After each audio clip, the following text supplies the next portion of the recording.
सर्वेभ्यो नमो नमः। इस वीडियो में हम कक्षा 9 के रिवीजन टेस्ट के संस्कृत विषय के प्रश्न पत्र को विस्तार से हल करेंगे।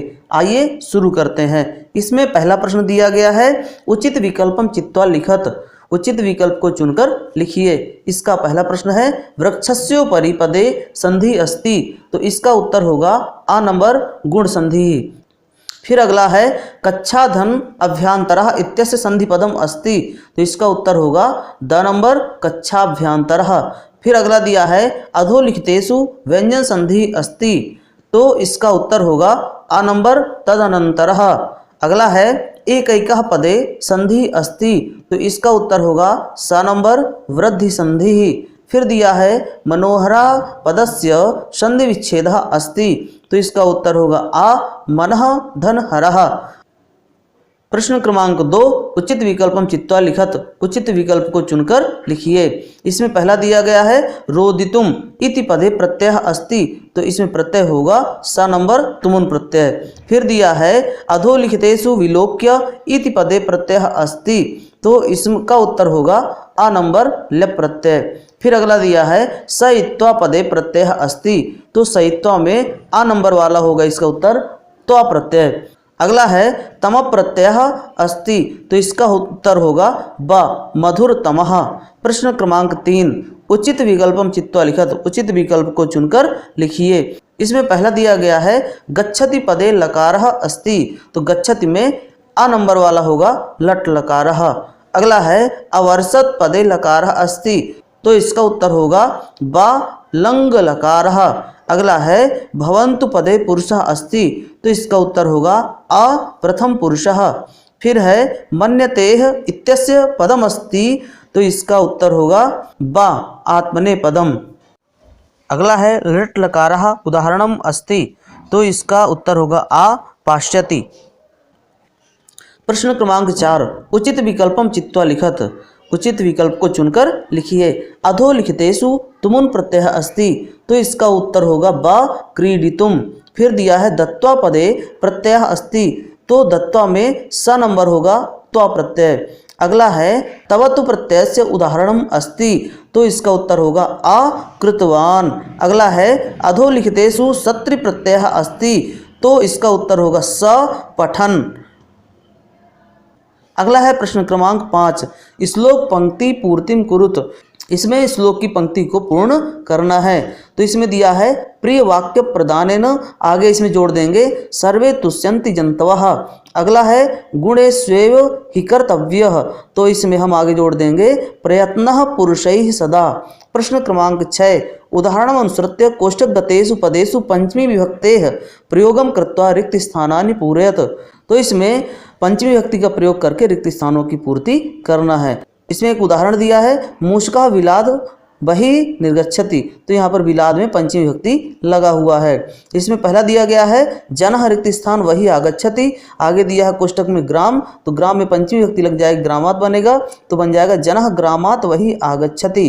फिर दिया है, नद्यः रिक्त स्थान निस्सरति, आगे दिया है पर्वत, पर्वत में पंचमी विभक्ति लगेगी तो बनेगा पर्वतात, वाक्य बन जाएगा नद्यः पर्वतात निस्सरति। अगला है, बालकः रिक्त स्थान विभेति, इसमें सिंह है आगे, तो सिंह में पंचमी विभक्ति होगी तो होगा सिंहात, बालकः सिंहात विभेति। अगला है, ईश्वरः रिक्त स्थान त्रायते, तो आगे दिया गया है क्लेश, क्लेश में पंचमी विभक्ति लगेगी तो बनेगा क्लेशात, तो वाक्य बनेगा ईश्वरः क्लेशात त्रायते। अगला है, प्रभु भक्तम रिक्त स्थान निवारयति, पाप दिया है, पाप में पंचमी विभक्ति होगी तो बनेगा पापात, हमारा वाक्य बनेगा प्रभु भक्तम पापात निवारयति। प्रश्न क्रमांक 6, अधोलिखित प्रश्नानाम उत्तराणि एक पदेन लिखत। नीचे लिखे प्रश्नों के उत्तर एक पद में लिखिए। यहाँ पर एक पद में उत्तर लिखना है, तो कविः काम संबोधयति, तो इसका उत्तर होगा वाणीम। अगला है, स्वर्ण काकः कान अखादत, तो इसका उत्तर हो जाएगा तंडुलान। फिर है, कुंभकारः घटान किमर्थम रचयति, इसका उत्तर होगा जीविका हेतोः। अगला है, जीमूतवाहनः कस्य पुत्रः आसीत्, इसका उत्तर होगा जीमूतकेतोः। फिर अगला दिया है, वित्तः क्षीणः कीदृशः भवति, तो इसका उत्तर होगा अक्षीणः। अगला है, कः तंद्रालु भवति, इसका उत्तर हो जाएगा बालः। प्रश्न क्रमांक 7, अधोलिखित शब्दानाम रूपाणि त्रिषु वचनेषु लिखत। नीचे लिखे शब्दों के रूप तीनों वचनों में लिखिए। यहाँ पर बालक शब्द दिया है, बालक की पंचमी विभक्ति लिखना है, तो इसका बनेगा बालकात्, बालकाभ्याम, बालकेभ्यः। फिर दिया है गुरु, गुरु में द्वितीय विभक्ति लिखना है, तो इसका होगा गुरुम, गुरु, गुरून्। अगला है शाला, शाला की चतुर्थी विभक्ति लिखना है, तो इसका बनेगा शालायै, शालाभ्याम, शालाभ्यः। अगला है कवि, कवि का द्वितीय लिखना है, तो कविम, कवि, कवीन्। प्रश्न क्रमांक 8, अधोलिखितेषु गद्यांश द्वयस्य पठित्वा प्रश्नानाम उत्तराणि संस्कृते लिखत। इस गद्यांश को पढ़ के नीचे लिखे प्रश्नों के उत्तर देना है। तो इसमें पहला प्रश्न दिया गया है ग्रामे का अवशत, तो इसका उत्तर होगा ग्रामे एका निर्धना वृद्धा स्त्री अवशत। अगला प्रश्न है दुहिता कीदृशी आसीत, तो इसका उत्तर होगा दुहिता विनम्रा मनोहरा चासीत। अगला है माता पुत्रीम किम आदिशत, तो इसका उत्तर होगा माता पुत्रीम आदिशत यत् सूर्यातपे तंडुलान खगेभ्यो रच्छ। अगला प्रश्न है काकः कुत्र आगच्छत, तो इसका उत्तर होगा काकः तस्याः समीपम आगच्छत। अगला प्रश्न है कालांतरम इत्यस्य संधि विग्रहम कृत्वा संधि नाम लिखत, तो इसका उत्तर हो जाएगा कालधन अनंतरम दीर्घ स्वर संधि। गद्य क्रमांक 2, इसका पहला प्रश्न है नगेन्द्रः कीदृशः अस्ति, तो इसका उत्तर होगा नगेन्द्रः हिमवान नाम सर्वरत्न भूमि अस्ति। अगला है कंचनपुरम कुत्र अस्ति, तो इसका उत्तर होगा कंचनपुरम हिमालय पर्वतस्य शिखरे अस्ति। अगला प्रश्न है कंचनपुर नगरे कः वसति, तो इसका उत्तर होगा कंचनपुर नगरे जीमूतकेतुः वसति। अगला प्रश्न है जीमूतकेतोः गृहोद्याने कः स्थितः, तो इसका उत्तर होगा जीमूतकेतोः गृहोद्याने कुलक्रमागतः कल्पतरुः स्थितः। अगला प्रश्न है जीमूतवाहनस्य पिता कः, तो इसका उत्तर होगा जीमूतवाहनस्य पिता जीमूतकेतुः आसीत्। प्रश्न क्रमांक 9, अधोलिखितेषु पद्यांशद्वयं पठित्वा प्रश्नानाम उत्तराणि संस्कृते लिखत। इसमें 2 पद्यांश दिए हैं, इन पद्यांशों को पढ़कर इनके प्रश्नों के उत्तर देना है।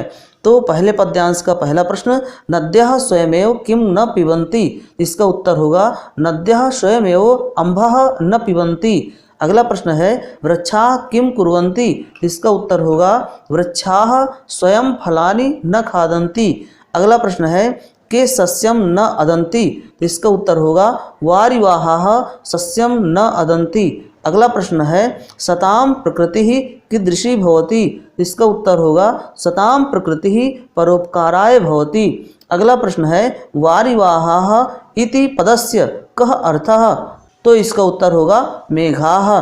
पद्य क्रमांक 2, इसका पहला प्रश्न है गुणाः केषु भवन्ति, इसका उत्तर होगा गुणाः गुणज्ञेषु भवन्ति। अगला प्रश्न है गुणाः निर्गुणं प्राप्य के भवन्ति, इसका उत्तर होगा गुणाः निर्गुणं प्राप्य दोषाः भवन्ति। अगला प्रश्न है नद्यः किं प्रवहन्ति, इसका उत्तर हो जाएगा नद्यः आस्वाद्यतोयाः प्रवहन्ति। अगला प्रश्न है नद्याः जलम समुद्रमासाद्य कथम भवति, तो इसका उत्तर होगा नद्याः जलम समुद्रमासाद्य अपेयाः भवति। अगला है प्राप्य इति पदे कः प्रत्ययः, तो इसका उत्तर हो जाएगा ल्यप प्रत्यय। प्रश्न क्रमांक 10, युग मेलनम कुरुत, सही जोड़ी मिलाओ। तो यहाँ पर पहला दिया है सरस्वती, सरस्वती मिलेगा वाणी से। अगला है आम्रम, आम्रम मिलेगा रसालः से। पवनः, पवनः मिलेगा समीरः से। और फिर दिया है तटे, तटे मिलेगा तीरे से। प्रश्न क्रमांक 11, अधोलिखितानां शब्दानां विलोम शब्दम पाठात् चित्वा लिखत। यहाँ पर विलोम शब्द पाठ से चुनकर लिखना है। तो पश्चात का विलोम होगा पूर्वम, हसितुम का विलोम होगा रोदितुम, अधः का विलोम होगा उपरि और सूर्यास्तः का विलोम होगा सूर्योदयः। प्रश्न क्रमांक 12, अधोलिखित प्रश्नानाम उत्तराणि एक वाक्येन लिखत। नीचे लिखे प्रश्नों के उत्तर एक वाक्य में लिखिए।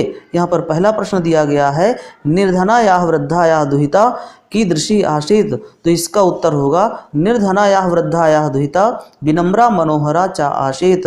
अगला प्रश्न है कालः कस्य रसं पिबति, तो इसका उत्तर होगा कालः आदानस्य प्रदानस्य कर्तव्यस्य च क्षिप्रम अक्रियमाणस्य कर्मणः रसं पिबति। अगला प्रश्न है जंतवः केन तुष्यन्ति, तो इसका उत्तर हो जाएगा जंतवः प्रिय वाक्य प्रदानेन तुष्यन्ति। अगला प्रश्न है बालः कदा क्रीडितुम् अगच्छत्, तो इसका उत्तर हो जाएगा बालः पाठशाला गमन बेलायां क्रीडितुम् अगच्छत्। प्रश्न क्रमांक 13 प्रश्नपत्रे समागतान् श्लोकान् विहाय स्वपाठ्यपुस्तकात् कंठस्थीकृतं सुभाषितद्वयं लिखत। इस प्रश्न में आपको 2 सुभाषितानि श्लोक लिखना है जिसे आप अपनी पुस्तक से भी लिख सकते हैं। अगला प्रश्न है स्वस्य मित्रस्य कृते भगिन्याः पाणिग्रहण संस्कारम आमंत्रयितुम् एकं पत्रं संस्कृते लिखत। इस प्रश्न में अपनी बहन के विवाह में अपने मित्र को बुलाने के लिए एक पत्र लिखना है। तो यहाँ पर आप वीडियो को रोककर इस पत्र को लिख सकते हैं। प्रश्न क्रमांक 15 अधोलिखितेषु पदयुग्मेषु विशेष्य विशेषण पदम पृथक पृथक चित्वा लिखत। यहाँ पर विशेषण और विशेष्य अलग करके लिखना है। तो खिन्नः बालः, इसमें विशेषण है खिन्नः और बालः विशेष्य है। फिर दिया है पलायमानम स्वानम, तो यहाँ पर पलायमानम होगा विशेषण और स्वानम होगा विशेष्य। फिर दिया प्रीतः बालकः, तो यहाँ पर प्रीतः विशेषण और बालकः है विशेष्य। फिर दिया है स्वादोनी भक्ष्य कवलानी, तो यहाँ पर स्वादोनी होगा विशेषण और भक्ष्य कवलानी हो जाएगा विशेष्य। फिर दिया है त्वर्माणाः वयस्याः, तो यहाँ पर त्वर्माणाः है विशेषण और वयस्याः है विशेष्य। प्रश्न क्रमांक 16 अधोलिखितानि वाक्यानि लोट लकारे परिवर्तयत। नीचे लिखे वाक्यों को लोट लकार में परिवर्तित करना है। यहाँ पर उदाहरण दिया गया है सह पाठम पठति, यहाँ पर पठति के स्थान में पठतु हो गया है तो लोट लकार का बन गया, तो सह पाठम पठतु। इसमें पहला दिया गया है नद्यः आस्वादितोयाः सन्ति, तो यहाँ पर सन्ति के स्थान में हम कर देंगे सन्तु, तो वाक्य बन जाएगा नद्यः आस्वादितोयाः सन्तु। फिर दिया है सः सदैव प्रिय वाक्यम वदति, तो यहाँ पर वदति के स्थान में वदतु कर देंगे, तो हमारा लोट लकार का वाक्य बनेगा सः सदैव प्रिय वाक्यम वदतु। अगला है तम परेशान प्रतिकूलानि न समाचरसि, तो यहाँ समाचरसि की जगह में हो जाएगा समाचर, तो लोट लकार का वाक्य बन जाएगा तम परेशान प्रतिकूलानि न समाचर।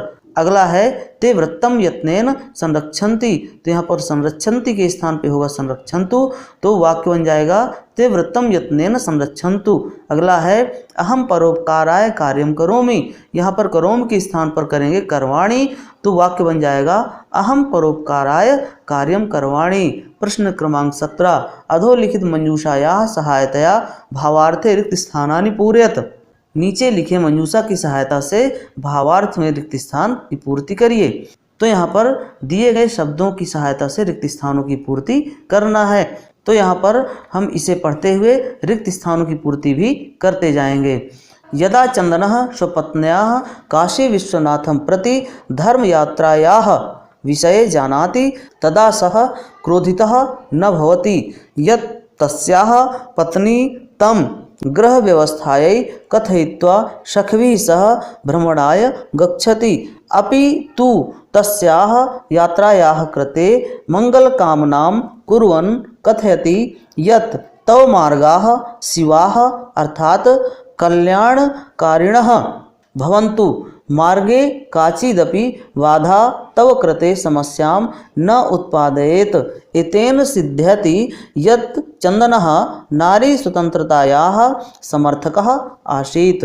प्रश्न क्रमांक 18 अधोलिखितेषु एकं विषयं स्वीकृत्य 10 वाक्येषु सरल संस्कृत भाषायां निबंधं लिखत। यहाँ पर ये 4 निबंध दिए गए हैं।